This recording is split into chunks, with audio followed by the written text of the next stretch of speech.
হাতকড়া নিয়ে মায়ের জানাজা পড়লেন ছাত্রলীগ নেতা। নিষিদ্ধ ঘোষিত সংগঠন ছাত্রলীগের চুয়াডাঙ্গা পৌরসভার সাবেক সহসভাপতি জাহাঙ্গীর হোসেন হাতে হাতকড়া পরা অবস্থায় মায়ের জানাজা ও দাফনে অংশ নিয়েছেন। মায়ের মৃত্যুর খবরে কারাগার থেকে প্যারোলে মুক্তি পান তিনি।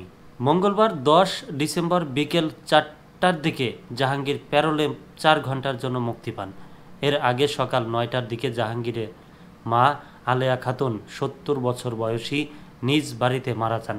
তিনি চুয়াডাঙ্গা সদরের কেদারগঞ্জের বাসিন্দা ছিলেন। মায়ের মৃত্যুতে প্যারোলে মুক্তি পেলেও জানাজার সময় তার হাতকড়া ছিল। এমনকি হাতকড়া পরা অবস্থায় মায়ের মরা দেহ কাঁধে নিয়ে কবরস্থানে যান জাহাঙ্গীর। চুয়াডাঙ্গা সদর থানার ভারপ্রাপ্ত কর্মকর্তা ওসি খালেদুর রহমান জানান, গত 12 নভেম্বর থেকে জাহাঙ্গীর জেল হাজতে। 5 আগস্ট সংঘর্ষের একটি মামলায় তিনি গ্রেপ্তার হন। মায়ের মৃত্যুর ঘটনায় পুলিশ লাইনের একটি টিম তাকে প্যারোলে বাড়িতে নিয়ে যায়। জাহাঙ্গীরের মামা আলাউদ্দিন বলেন, আমার বোন আগেও স্ট্রোক করেছিলেন। মঙ্গলবার সকাল 9টার দিকে সম্ভবত স্ট্রোক করেই মারা গেছেন।